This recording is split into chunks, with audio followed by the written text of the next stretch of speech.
Girlfriend बनी चुड़ैल। मीरपुर नामक गांव में विवेक और निशु दो प्रेमी रहते थे। विवेक और निशु दोनों एक दूसरे से बहुत प्यार करते थे। वे हर हफ्ते गांव से दूर एक दूसरे से मिलते। गांव में लड़का लड़की की दोस्ती को सराहा नहीं जाता था और उनकी बदनामी होती। निशु एक दिन गांव से दूर विवेक से मिलने जाती है। विवेक, मैं इतनी दूर नहीं आ सकती, मैं बहुत परेशान हो चुकी हूँ ऐसे छुप छुप कर मिलकर। हाँ, तुम सही कह रही हो निशु, मुझे भी नहीं पसंद अब गांव से दूर आकर ऐसे छुप छुप कर मिलना। अब तुम अपने घर पर शादी की बात करो, हमें बहुत समय हो गया है ऐसे छुप छुप कर मिलते हुए। ठीक है, तुम चिंता मत करो, मैं आज ही अपने माता पिता से बात करता हूँ। ठीक है, मैं भी पूरी कोशिश करूँगी कि अपने माता पिता को इस रिश्ते के लिए मना लूँ। ठीक है, लेकिन तुम मुझसे वादा करो कि तुम कहीं और शादी नहीं करोगी, और चाहे कुछ भी हो जाए हम एक दूसरे से ही शादी करेंगे। हम मरते दम तक एक दूसरे का साथ नहीं छोड़ेंगे। ठीक है, वादा रहा। मैं अपनी जान लगा दूंगी अपने घर वालों को मनाने के लिए, और कहीं मैं शादी का सोच भी नहीं सकती। मैं मर जाऊंगी विवेक, मुझे सिर्फ और सिर्फ तुमसे शादी करनी है। ठीक है, अब बहुत देर हो रही है, हमें घर चलना चाहिए क्योंकि घर पहुंचते पहुंचते रात हो जाएगी। विवेक निशु को अपनी मोटरसाइकिल पर बिठाता है और गांव की तरफ निकल पड़ता है। विवेक अपने घर जाकर अपने माता पिता से कहता है, पिताजी, मुझे आपसे बहुत जरूरी बात करनी है। हाँ बेटा, बोल, क्या हुआ? सब ठीक तो है ना? जी हाँ, वो मैं कह रहा था कि। क्या वो कर रहे हो बेटा? बताओ क्या हुआ, मुझे तो टेंशन हो रही है। माँ, मैं एक लड़की से प्यार करता हूँ और उससे शादी करना चाहता हूँ। विवेक के माँ और पिताजी ये बात सुनकर बहुत परेशान हो जाते हैं। तुझे पता है ना, हमारे गांव में इस तरह से लड़की के साथ प्रेम विवाह के लिए कोई राजी नहीं होता। तुम फिर भी ये कैसी बच्चों वाली बातें कर रहे हो? नहीं बेटा, मैं ऐसा बिल्कुल नहीं होने दूंगी। मैं अपनी बहू अपनी पसंद से लाऊंगी, अपनी बिरादरी की लाऊंगी। तो उस लड़की को भूल जा बेटा। नहीं माँ और पिताजी, मेरी शादी होगी तो सिर्फ निशु के साथ होगी, वरना मैं कहीं शादी नहीं करूँगा। विवेक अपने माता पिता की एक नहीं सुनता और उनके ऊपर उल्टा चिल्लाने लग जाता है और थोड़े समय बाद अपने कमरे में चल जाता है। दूसरी तरफ विवेक के पिता विवेक की माँ से बात करते हैं। पता नहीं कौन है वो लड़की जिससे ये शादी करने की बात कर रहा है। मुझे तो कुछ समझ नहीं आ रहा। ये हमारी बेइज्जती करवाएगा पूरे गांव में। तेरे ही लाड प्यार ने इसे बिगाड़ा है। अब बता, हम किसे मुंह दिखाएंगे गांव में? कौन करेगा हमसे बात? गांव वाले हमें गांव से निकाल देंगे, समाज से बेदखल कर देंगे। अजी, ऐसा मत बोलो, शुभ शुभ बोलो। हम कल जाकर एक बार गांव के सरपंच से बात करके आएंगे। सरपंच को हम सारी बात सच सच बता देंगे और वही कोई उपाय बताएंगे। अगले दिन विवेक और उसके माता पिता सरपंच के पास जाते हैं और सरपंच को सारी बात बताते हैं। अरे तुम ये कैसी बेवकूफों वाली बात कर रहे हो? क्या तुम्हें पता नहीं है हमारे गांव में प्रेम विवाह की मंजूरी नहीं है? ये काम आज तक ना हमारे गांव में हुआ है और ना ही मैं होने दूंगा। गांव का माहौल खराब नहीं करना मुझे। सरपंच जी, मैं तो खुद चाहती हूँ कि इसकी शादी मैं अपने तरीके से धूमधाम से करूँ और अपनी बिरादरी की लड़की से करूँ, पर ये मान ही कहाँ रहा है। मैं तो इसे बोल बोल कर परेशान हो गई हूँ। अब आप ही इसे समझाओ। विवेक, देख बेटा, ये सब हमारे गांव में नहीं होता और ना ही ये सब हमारे गांव के लिए अच्छा है। अभी हम कितने अच्छे तरीके से मिलकर रहते हैं। तुम क्यों गांव का माहौल खराब करना चाहते हो? ये सब गांव के छोटे छोटे बच्चे भी देखेंगे, उन्हें क्या सीख मिलेगी इन सब से? सरपंच जी, मैं तो निशु से ही शादी करूंगा, नहीं तो मैं जिंदगी भर शादी नहीं करूंगा। सरपंच को विवेक की ये बात सुनकर बहुत गुस्सा आता है। ठीक है, तुझे करनी है ना निशु से शादी? जो मर्जी करना है कर, मुझे कोई दिक्कत नहीं है। बस मैं तुझे और तेरे परिवार को गांव से बेदखल कर दूंगा, फिर तुम्हारा गांव से सारा हुक्का पानी बंद। ऐसा कहकर सरपंच वहां से चला जाता है और साथ ही साथ विवेक और उसके माता पिता भी घर की ओर चल देते हैं। विवेक अगले ही दिन निशु से मिलने जाता है। अरे विवेक, तुम इतने मायूस क्यों हो? मुझे बहुत टेंशन हो रही है, बताओ ना क्या हुआ? निशु मैं नाकामयाब रहा। नाकामयाब रहा? मतलब मैं कुछ समझी नहीं विवेक। विवेक अपने घर पर हुआ सारा वाकया निशु को बताता है। मैंने उन्हें मनाने की कोशिश की निशु, लेकिन मेरी किसी ने नहीं सुनी। बताओ मैं क्या करूं, मुझे तो कुछ समझ नहीं आ रहा। सरपंच जी हमें गांव से बाहर निकालने की बात कर रहे हैं। मेरे माता पिता को मैं इस उम्र में कहां लेकर जाऊंगा। निशु भी विवेक की ये बात सुनकर बहुत जोर जोर से रोने लगती है। तुम रोना बंद करो निशु, शायद हमारी शादी किस्मत में लिखी ही नहीं थी। तुम अपने माता पिता के हिसाब से शादी कर लो, हमें हमारे परिवार के लिए अलग होना ही पड़ेगा। निशु विवेक की बात सुनकर बहुत रोती है और रोते रोते अपने घर चली जाती है। निशु से विवेक का ऐसे दूर जाना बिल्कुल बर्दाश्त नहीं होता। निशु अपने कमरे में बैठकर बहुत जोर जोर से रोती है। मुझे ये बिल्कुल उम्मीद नहीं थी कि विवेक मेरे साथ ऐसा करेगा। मैंने विवेक को दिल और जान से प्यार किया था। मेरा अब इस दुनिया से विश्वास उठ गया है। अब मेरा मरना ही ठीक रहेगा। निशु देखते ही देखते खुद को फांसी लगा लेती है। वो विवेक के प्यार के चक्कर में अपनी जान दे देती है। मरने के बाद ही निशु एक चुड़ैल बन जाती है और उसकी आत्मा भटकने लगती है। मैं किसी को नहीं छोड़ूंगी। मैं गांव की सारी लड़कियों का क्या हाल करूंगी, ये गांव वाले भी नहीं सोच पाएंगे कि आखिर ये हुआ तो हुआ कैसे। चुड़ैल सबसे पहले सरपंच की बेटी को परेशान करती है। सरपंच की बेटी रात में सो रही थी। तभी चुड़ैल सरपंच की बेटी के ऊपर चढ़कर उसका गला दबा देती है। अरे कौन है? कौन मेरा गला दबा रहा है? कोई बचाओ मुझे, कोई बचाओ। तभी निशु चुड़ैल सरपंच की बेटी के सामने खड़ी हो जाती है। मैं आज तेरा खात्मा करके ही रहूंगी। तेरे बाप ने मुझे और मेरे प्यार को शादी की अनुमति नहीं दी, इसी कारण मैंने फांसी लगा ली। अब मैं चुड़ैल बन गई हूँ। कोई बचाओ मुझे, कोई बचाओ, नहीं तो मैं मर जाऊंगी। ये चुड़ैल मुझे नहीं छोड़ेगी। बेटी की चीख सुनकर सरपंच और उसकी पत्नी उसके कमरे में आ जाते हैं। अरे क्या हुआ बेटी, क्या हुआ? कौन है? क्यों इतना चिल्ला रही हो? क्या हुआ बेटी, कौन है? क्यों चिल्ला रही हो तुम? माँ, वो निशु, वो विवेक, वो चुड़ैल। माँ। सरपंच की बेटी इतना ही बोल पाती है और वो बेहोश हो जाती है।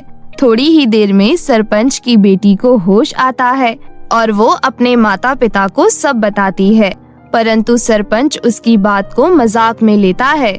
अरे ये सब तुम्हारा वहम है बेटी। कुछ दिनों से ये विवेक और निशु की बात ज्यादा चल रही है ना, इसीलिए तुम्हारे मन में निशु का डर बैठ गया है।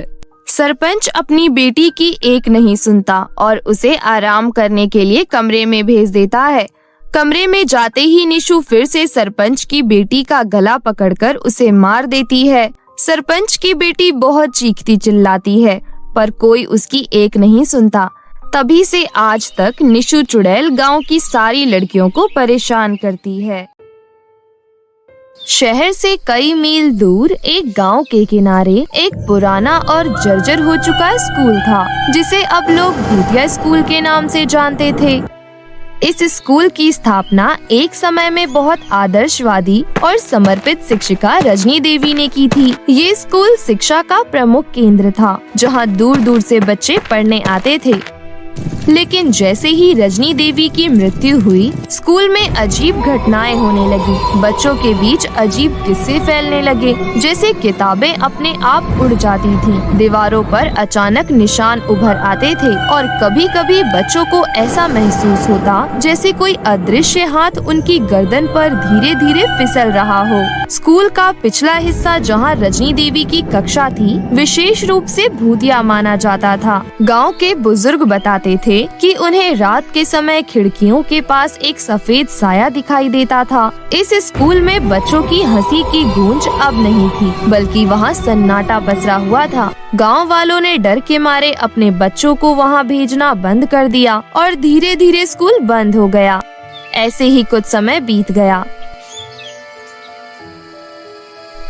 एक दिन गांव में एक महिला आई। उसका नाम आंचल था और वो शहर से आई थी। उसने गांव के मुखिया से मिलने का फैसला किया।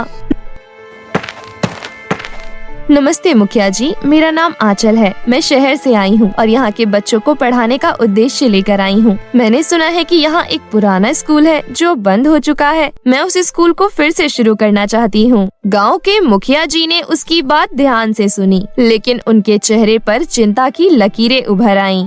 आंचल जी, आप उस स्कूल के बारे में जानती हैं? लोग कहते हैं कि वहाँ चुड़ैल का साया है। कई साल पहले वहाँ बहुत कुछ अजीब हुआ था। हमें डर है कि वहाँ कोई भी सुरक्षित नहीं रहेगा। आंचल ने आत्मविश्वास से भरी मुस्कान के साथ कहा, मैं इन बातों पर विश्वास नहीं करती मुखिया जी। अगर आप मुझे इजाजत दें तो मैं उस स्कूल में पढ़ाना चाहूँगी। मुझे विश्वास है कि अगर हम बच्चों को अच्छी शिक्षा देंगे तो उनके मन का डर भी धीरे धीरे खत्म हो जाएगा। मुखिया ने थोड़ी देर सोचकर कहा, ठीक है आंचल जी, अगर आप तैयार हैं तो हम आपको वहाँ पढ़ाने की अनुमति देते हैं, लेकिन अगर आपको कुछ भी अजीब लगे तो वहाँ से तुरंत वापस आ जाइएगा। आंचल ने सिर हिलाकर सहमति जताई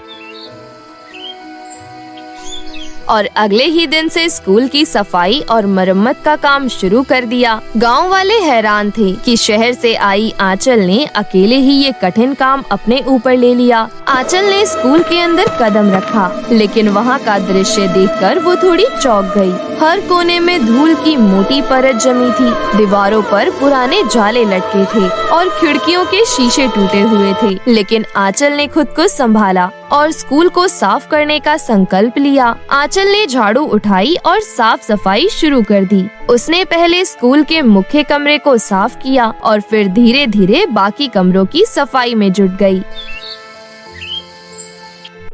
एक दिन जब वो स्कूल के एक कोने में पहुंची तो वहाँ एक पुराना बंद दरवाजा मिला। इस दरवाजे के बारे में गांव में कहा जाता था कि इसे खोलने से चुड़ैल बाहर आ जाती है। आंचल ने दरवाजा खोलने का निर्णय लिया क्योंकि वो इस प्रकार के अंधविश्वासों पर विश्वास नहीं करती थी। दरवाजा खोलने पर उसे एक पुराना कमरा मिला जो कई सालों से बंद था। इस कमरे में कुछ पुरानी किताबें और टूटे फूटे फर्नीचर पड़े थे, लेकिन उस कमरे की हवा में कुछ अजीब था। वहाँ एक ठंडक थी जो सामान्य नहीं लग रही थी। आंचल ने धीरे धीरे कमरे की सफाई शुरू की, लेकिन उसे ऐसा महसूस हुआ कि जैसे कोई उसे देख रहा हो। उसने चारों ओर देखा, लेकिन कुछ नहीं था। आंचल ने इस घटना को नजरअंदाज किया और अपनी सफाई में जुटी रही। कुछ दिन बाद गांव के कुछ बच्चों ने भी आंचल की मदद करना शुरू किया। उन्होंने भी सफाई और मरम्मत में हाथ बटाया।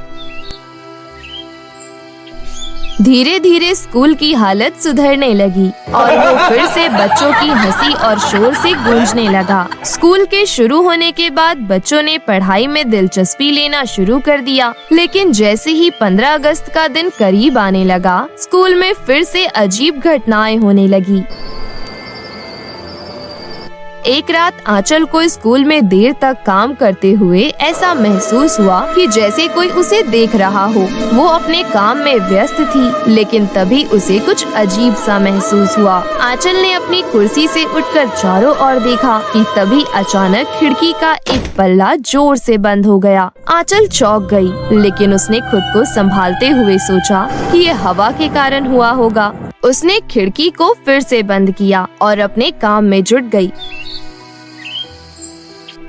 अगले दिन जब बच्चे स्कूल आए तो उन्होंने देखा कि उनके क्लासरूम की दीवारों पर अजीब अजीब निशान उभर आए हैं। ये निशान किसी के गहरे नाखूनों से खरोच कर बनाए हुए लग रहे थे। बच्चे डर गए और उन्होंने आंचल से इसकी शिकायत की।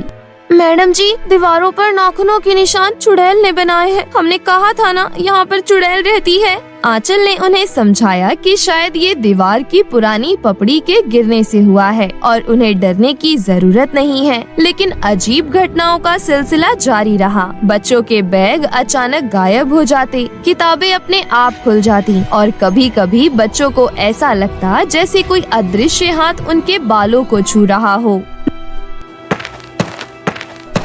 टीचर जी, हमें क्लास में बैठने में बहुत डर लग रहा है। ऐसा लगा किसी ने मेरे बाल छुए। बच्चों, डरने की कोई बात नहीं। तुम सब पढ़ाई पर ध्यान दो। मैं हूँ ना, डरो नहीं। आंचल की बात सुनकर बच्चे पढ़ाई पर ध्यान देने की कोशिश करते। ऐसे ही हर रोज होने लगा आंचल ने इन घटनाओं को नजरअंदाज करने की कोशिश की, लेकिन अंदर ही अंदर उसे भी डर सताने लगा था। 15 अगस्त का दिन नजदीक आ रहा था और आंचल ने तय किया कि इस दिन को विशेष रूप से मनाया जाएगा। उसने बच्चों को तिरंगे बनाने और देशभक्ति गीतों की तैयारी करने के लिए कहा, लेकिन उसके दिल में एक अजीब सा डर बना हुआ था, जैसे कुछ बड़ा होने वाला हो। 14 अगस्त की रात आंचल को फिर से स्कूल में कुछ अजीब महसूस हुआ। वो देर रात तक काम कर रही थी, तब अचानक उसे किसी के रोने की आवाज सुनाई दी। ये आवाज इतनी दर्दनाक थी कि आंचल का दिल बैठने लगा। उसने आवाज का पीछा किया और देखा कि ये आवाज उसी पुराने कमरे से आ रही थी जिसे उसने पहले खोला था। आंचल ने हिम्मत जुटाई और कमरे की ओर बढ़ी। जैसे ही वो कमरे के पास पहुंची, दरवाजा अपने आप खुल गया। अंदर का दृश्य देखकर आंचल के रोंगटे खड़े हो गए। कमरे के बीचों बीच सफेद कपड़ों में एक चुड़ैल खड़ी थी, जिसके लंबे बाल उसके चेहरे पर गिरे हुए थे और उसकी आंखों से खून के आंसू बह रहे थे। आंचल ने डरते हुए पूछा, कौन हो तुम? तभी चुड़ैल धीरे धीरे आंचल की ओर बढ़ी और बोली, मैं इस स्कूल की पुरानी टीचर सरोजनी देवी हूँ। मुझे यहाँ मार दिया गया था और तब से मैं चुड़ैल बनकर अभी यहाँ भटक रही हूँ। आंचल अपने सामने चुड़ैल को देख बुरी तरह डर गई। उसने हिम्मत जुटाते हुए पूछा, सरोजनी देवी? हाँ, सरोजनी देवी। मैं इस स्कूल की टीचर थी और मैंने अपनी पूरी जिंदगी बच्चों की शिक्षा की सेवा में समर्पित कर दी थी, लेकिन कुछ लोगों को मेरी सफलता और बच्चों के प्रति मेरा समर्पण पसंद नहीं आया। वे मुझसे ईर्ष्या करने लगे और मेरे खिलाफ साजिश रचने लगे। एक रात जब मैं अकेली स्कूल में देर रात तक काम कर रही थी, कुछ लोगों ने मुझे इस कमरे में बंद कर दिया। उन्होंने इस कमरे में आग लगा दी और मैं अंदर ही अंदर जलकर मर गई और किसी को मेरे बारे में कुछ पता भी नहीं चला कि आखिर मेरे साथ क्या हुआ। आंचल ने दुखी होकर कहा, ये तो आपके साथ बहुत बड़ा अन्याय हुआ। क्या मैं आपकी आत्मा को शांति दिलवाने के लिए कुछ कर सकती हूँ? अगर तुम 15 अगस्त के दिन इस स्कूल में मेरे नाम पर झंडा फहराओ और मेरी कहानी को सभी के सामने लाओ, तो शायद मेरी आत्मा को शांति मिल सके। मुझे न्याय चाहिए और मेरी कहानी को लोगों तक पहुंचाना ही मुझे न्याय दिला सकता है। आंचल ने गंभीरता से कहा, मैं तुमसे वादा करती हूँ कि मैं ऐसा ही करूँगी। मैं आपकी कहानी को सबके सामने लाऊंगी ताकि लोग जान सकें कि आपके साथ कितना बड़ा अन्याय हुआ है। चुड़ैल ने धन्यवाद देते हुए कहा, तुम्हारे इस काम के लिए हमेशा तुम्हारी आभारी रहूंगी। अब मुझे यकीन है कि मेरी आत्मा को शांति मिल सकेगी। अगले दिन 15 अगस्त की तैयारी पूरे जोरों पर थी। आंचल ने गांव के सभी लोगों को स्कूल में आने का निमंत्रण दिया। स्कूल के बच्चों ने रंग बिरंगे तिरंगे बनाए जो कि स्कूल की दीवारों पर सजे हुए थे। आंचल ने मंच पर आकर झंडा फहराया और सभी ने मिलकर राष्ट्रीय गान गाया। लेकिन आंचल के मन में एक अजीब सी घबराहट थी। उसे पता था कि आज का दिन बहुत महत्वपूर्ण है, न केवल स्वतंत्रता दिवस के रूप में बल्कि सरोजनी देवी की आत्मा के लिए भी। उसने मुखिया और गांव के बुजुर्गों को मंच पर बुलाया और कहा, आज मैं आपको इस स्कूल की सच्चाई बताने जा रही हूँ। ये स्कूल केवल शिक्षा का केंद्र नहीं है, बल्कि ये न्याय और अन्याय की कहानी भी है। आंचल ने सरोजनी देवी की दुखद कहानी सभी के सामने रखी। उसने बताया कि कैसे सरोजनी देवी ने बच्चों के लिए अपना जीवन समर्पित कर दिया था और कैसे उन्हें निर्दयता से मार दिया गया था। गांव वाले इस सच्चाई को सुनकर चौंक गए और उन्हें बहुत दुख हुआ।